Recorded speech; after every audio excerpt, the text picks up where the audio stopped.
Hi friends, welcome to studyhub.world. In today's video we are going to discuss the very most important topic of your first chapter electrostat, which is electric flux and Gauss law. Okay, what is electric flux? Electric flux is the total number of electric field lines crossing diverging a surface normally is called electric flux. Electric flux क्या होती है? हमारे पास कोई भी surface है, it may be closed और open, उसमें से जो हमारी लाइंस पास करती हैं, number of electric field lines जो उस सरफेस को क्रॉस कर रही हैं, वो हमारे पास क्या होती हैं? Electric flux. यहाँ पे पूरे एरिया में ये क्या है? कुछ इलेक्ट्रिक फील्ड है। ओके, तो यहाँ पे भी हमारे पास लाइंस होंगी, इलेक्ट्रिक फील्ड लाइंस यहाँ पे भी होंगी, बट जो ये क्रॉस करेंगे इस एरिया, इस सरफेस को, that represent the electric flux of this surface. Okay, ये जो दो फिगर है इसमें क्या है? हमारे पास इलेक्ट्रिक फील्ड की डायरेक्शन क्या है? ये हमने कोई सरफेस यहाँ पे प्लेस किया है जिसका जो एरिया वेक्टर है it is parallel to electric field. Area vector क्या होता है?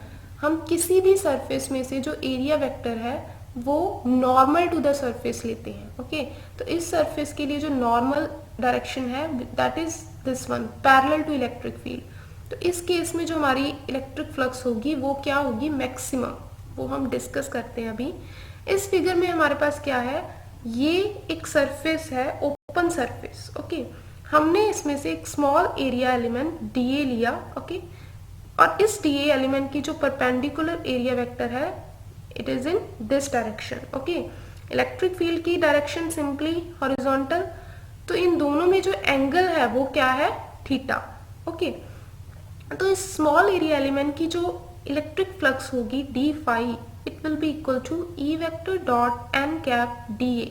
ओके, ये जो एन कैप है this represents the direction of area element. Okay, तो डी फाई किसके इक्वल होगी? E vector dot D A vector. D A vector को हम डी ए एन कैप भी लिख सकते हैं, बट सिंपली हम इसे वेक्टर फॉर्म में भी रिप्रेजेंट कर सकते हैं। If theta is the angle between E and D A, यहाँ पे जो ई और डी ए में एंगल है वो क्या है? थीटा। तो डी फाई क्या आएगा? E D A cos theta. So this expression is for open surfaces. Okay, इसकी अगर हम इंटीग्रेशन करेंगे तो ये क्लोज सरफेस के लिए हमारे पास एक्सप्रेशन आ जाएगा फॉर इलेक्ट्रिक फ्लक्स। और ओपन सरफेसेस के लिए जो हम एरिया एलिमेंट लेते हैं वो हम आर्बिट्रेरी चूज कर सकते हैं, मतलब कहीं पे भी हम एरिया एलिमेंट लेंगे तो एन कैप की जो डायरेक्शन है इट विल रिमेन सेम। ये क्या होती है? परपेंडिकुलर टू द सरफेस, तो ये सिंपली हमने ऐसे प्लेस किया हुआ है, हर पोजीशन पे जो एन कैप की डायरेक्शन होगी वो यही होगी, सेम। ओके, अब यहाँ पे हमारे पास तीन केसेस हैं फॉर ओपन सरफेसेस। इस फर्स्ट केस में क्या है? हमने सिंपली सरफेस को प्लेस किया हुआ है इस तरह से कि ये फेस कर रहा है इलेक्ट्रिक फील्ड को। All the electric field lines are crossing this surface. जितनी भी इलेक्ट्रिक फील्ड लाइंस यहाँ से आ रही हैं वो इस सरफेस को क्रॉस कर रही हैं, because here area vector is parallel to E. जो एरिया वेक्टर है वो क्या है? Parallel to E. तो हमारे पास फाई के लिए एक्सप्रेशन क्या होता है? ई ए कॉस थीटा। थीटा क्या होता है? Angle between E and A, electric field and area, तो वो क्या है? जीरो। तो फाई क्या आएगी? Simply E A. This is the maximum electric flux. This is the case for maximum electric flux. अब इसमें क्या है? हमारा सरफेस जो है वो फ्लैट पड़ा है, जैसे हम कोई शीट ऑफ पेपर को किसी टेबल पे प्लेस कर दें, this is the same position of surface. Okay, तो यहाँ से जो इलेक्ट्रिक फील्ड लाइंस हैं वो सरफेस को क्रॉस नहीं कर रही हैं, they are simply moving up and down. वो सिंपली सरफेस के ऊपर और नीचे से जा रही हैं। तो इसका जो एरिया वेक्टर है it is perpendicular to the electric field. Area vector और इलेक्ट्रिक फील्ड की जो मतलब उनमें एंगल है वो क्या है? 90 डिग्री। तो फाई क्या आएगा? E A cos 90 degree. cos 90 is what? Zero.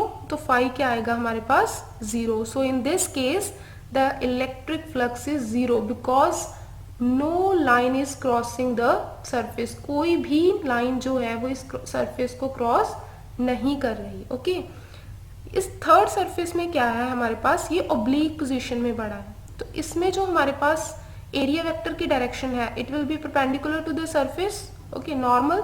N cap electric field simply horizontal है तो इनमें जो एंगल है वो क्या है, थीटा। तो इस केस में फाई क्या आएगा, E A cos theta. Here theta can be anything that is 30 degree, 60 degree, 70 degree, कोई भी एंगल हो सकता है। तो electric flux is dependent on theta, okay.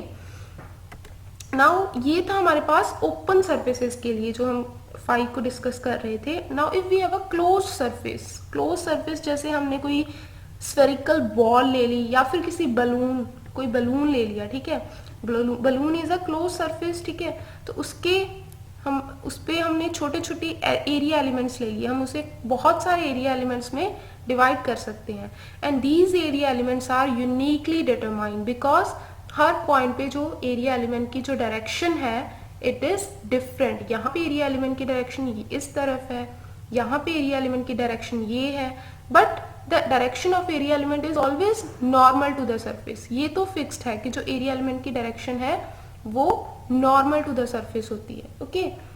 और हमारे पास क्या है, यहाँ पे जो फाई होगा वो क्या है, closed surface integral of E vector dot D A, okay. हमारे पास जो फाई है वो क्या होगी, close surface integral of electric field. यहाँ पे क्योंकि हमारे पास क्या है, क्लोज सरफेस है। और फाई हमारे पास पॉजिटिव भी हो सकती है, नेगेटिव भी हो सकती है और जीरो भी हो सकती है। This depends upon the number of lines entering into the surface and exiting out. तो अगर जो लाइंस है वो जो बाहर आ रही हैं they are greater than those going in, then phi will be positive. अगर ज्यादा लाइंस अंदर जा रही हैं, अगर ज्यादा लाइंस बाहर आ रही हैं देन गोइंग इनसाइड, तो हमारी जो इलेक्ट्रिक फ्लक्स होगी वो पॉजिटिव होगी। अगर लाइंस अंदर ज्यादा जा रही हैं as compare to those going out, तो हमारी इलेक्ट्रिक फ्लक्स नेगेटिव होगी। And if the number of lines into and out of the surface are equal then electric flux will be zero, okay. As हमने पहले भी पढ़ा है कि जो डॉट प्रोडक्ट होता है दो क्वांटिटीज का it is always scalar. A dot B is simply A B cos theta, कोई डायरेक्शन से हम उसे रिप्रेजेंट नहीं करते हैं। तो phi is also a scalar because it is also a dot product of two quantities area and electric field, okay. अब हमने क्या लिया, सिंपली एक पॉइंट चार्ज Q है हमारे पास, ठीक है, और उसे हमने एनक्लोज कर दिया किसी स्फेरिकल बैग और स्फेरिकल बॉल के साथ, ठीक है। तो ये जो बॉल है this is a spherical in shape. तो इसमें जो electric field due to this charge होगा वो क्या होगा, रेडियली आउटवर्ड्स। ये तो हमने पढ़ा है, for positive charge electric field is radially outwards. तो एन कैप की डायरेक्शन भी क्या होगी, एरिया वेक्टर की डायरेक्शन भी यहाँ से आउटवर्ड ही होगी। तो ये इलेक्ट्रिक फील्ड और एन कैप दोनों क्या होंगे, they will be parallel to each other. तो फाई फॉर क्लोज सर्फेसिस क्या होता है हमारे पास, closed integral of E vector dot D A vector. यहाँ पे जो ई और डी ए में एंगल है इट इज जीरो, तो हमारे पास फाई क्या आ जाएगा, closed integral E D A, okay. और इलेक्ट्रिक फील्ड जो स्फीयर के सरफेस पे है वो क्या रहेगा, कांस्टेंट, ओके। तो ई को हम इंटेग्रल से बाहर भी लेके आ सकते हैं, अंदर क्या रह गया हमारे पास, closed integral of d A. Now moving to Coulomb's law. Coulomb's law में हमारे पास क्या होता है, हम उसमें क्या स्टडी करते हैं, फोर्स सिंपली जो सोर्स चार्ज टेस्ट चार्ज पे लगाता है। If Q is a source charge, जहाँ पे हमारे पास जो ये Q है दिस इज सोर्स चार्ज और Q नोट हमारे पास टेस्ट चार्ज है, तो फोर्स क्या हुआ, Q not by 4πε0 r square, where r is the radius of this surface, okay. तो कूलम्स लॉ के अकॉर्डिंग हमारा जो फोर्स होता है वो inversely proportional to R square होता है, ओके। तो इलेक्ट्रिक फील्ड हम कैसे निकालते हैं, फोर्स पर यूनिट टेस्ट चार्ज। तो इलेक्ट्रिक फील्ड हमारे पास क्या होगा, Q by 4πε0 r square. This is also simply inversely proportional to radius of the sphere, square of radius of the sphere, okay. So इस एक्सप्रेशन को हम इलेक्ट्रिक फील्ड को यहाँ पे यूज करते हैं। तो फाई क्या आएगा हमारे पास, Q by 4πε0 r square into d A. हमारे पास जो डी ए है, closed integral of d A, it will be simply the area of this sphere. तो वो कितना है 4 pi R square. Surface area of sphere हमें पता है वो होता है 4 पाई आर स्क्वायर। तो यहाँ से जो हमारी फाई आएगी it will be equal to Q by epsilon not. Okay, तो इससे हमारे पास क्या प्रूव होता है that closed integral of E dot D A is equal to Q by epsilon not. Q enclosed, जितना भी स्फेरिकल बॉडी में Q एनक्लोज्ड है डिवाइडेड बाय एप्सिलॉन नॉट। अगर हम कोई और पॉइंट चार्जेस स्फीयर में प्लेस कर दें for more point charges then phi will be equal to summation Q enclosed. तो वो चार्जेस का सम हो जाएगा, मतलब वो चार्जेस नेगेटिव भी हो सकते हैं पॉजिटिव भी हो सकते हैं, तो वो सिंपली ऐड हो जाएंगे।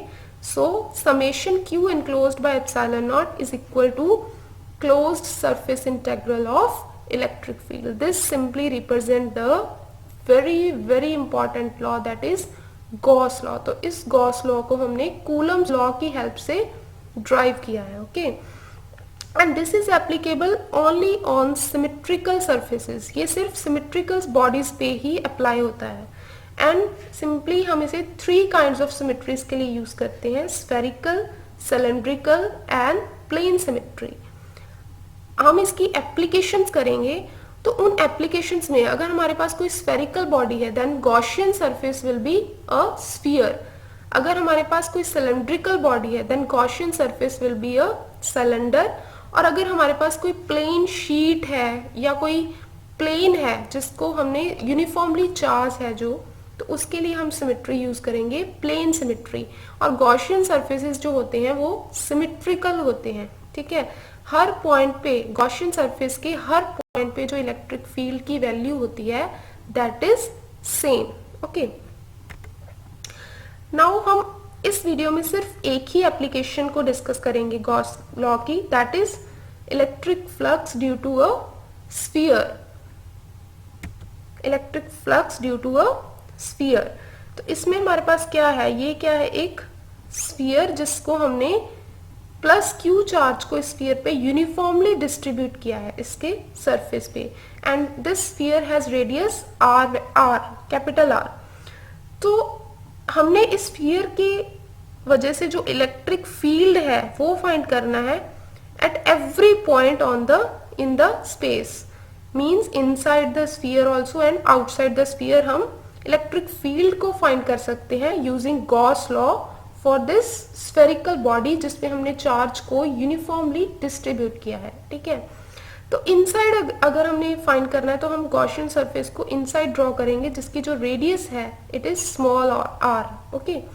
और अगर हमने इसके आउटसाइड इलेक्ट्रिक फील्ड फाइंड करना है तो हमें गॉसियन सरफेस स्फेरिकल ही बाहर ड्रॉ करना पड़ेगा जिसकी रेडियस क्या होगी, simply small r. Then according to Gauss law, surface integral, closed surface integral of electric field is equal to Q enclosed by epsilon naught for R less than capital R. हमारे पास इस case में भी हमारे पास जो electric field है it is radially outward because we have positive charge, और for spherical body और स्फेरिकल बॉल जो एरिया वेक्टर है वो भी परपेंडिकुलर टू द सरफेस ही होते हैं। तो E and n cap are parallel to each other means theta is again 0। तो हमने क्या किया, E को बाहर निकाल लिया तो हमारे पास, बट इस केस में जो Q है इट इज 0। इस सरफेस ने जो हमारा ये वाला अंदर वाला गॉसियन सरफेस है इसने जो चार्ज इनक्लोज्ड किया है वो 0 है because charge is only at the surface of sphere. तो हमारे पास E क्या आ जाएगा, for R less than capital R electric field is 0, okay. Then for next case if R is greater than capital R, अगर हमारा जो R है वो R से ग्रेटर है, गॉसियन सरफेस का जो रेडियस है थीटा इज अगेन 0, तो इस केस में जो Q इनक्लोज्ड होगा वो क्या है, कैपिटल Q, क्योंकि ये जो गॉसियन सरफेस है जो हमने बाहर इस रेडियस का ड्रॉ किया है इसके लिए जो चार्ज इनक्लोज्ड है वो क्या है, प्लस Q। तो इस केस में जो इलेक्ट्रिक फील्ड होगा वो क्या होगा, Q by 4 pi epsilon not R square, क्योंकि हमारे पास गॉस लॉ से क्या हुआ, E को हमने बाहर निकाल लिया, closed integral of dA is 4 pi R square equal to charge enclosed is Q by epsilon not is 4 pi R square को यहाँ पे लेके आएंगे तो E क्या आएगा, Q by 4 pi epsilon not R square, okay, तो ये थी हमारे पास एक एप्लीकेशन गॉस लॉ की। इससे हम कंक्लूड क्या कर सकते हैं, either we have point charge Q placed within the sphere or it is uniformly distributed over the sphere surface of sphere, electric field remains same। मतलब हमारे पास जब ये पॉइंट चार्ज हमने सेंटर पे रखा था, इस केस में जो हमारा चार्ज था वो सेंटर पे था, इस केस में भी हमारा जो इलेक्ट्रिक फील्ड आया था वो क्या था, Q/4πε0r²। ठीक है, और इस केस में भी जो हमारा इलेक्ट्रिक फील्ड आया है सेम Q/4πε0r², बट इस केस में हमारा जो चार्ज है वो यूनिफॉर्मली डिस्ट्रीब्यूटेड है over the surface of sphere. तो इलेक्ट्रिक फील्ड जो है वो दोनों ही केसेस में क्या रहा हमारे पास, same. Okay, so rest of the applications of Gauss law we will discuss in the next video.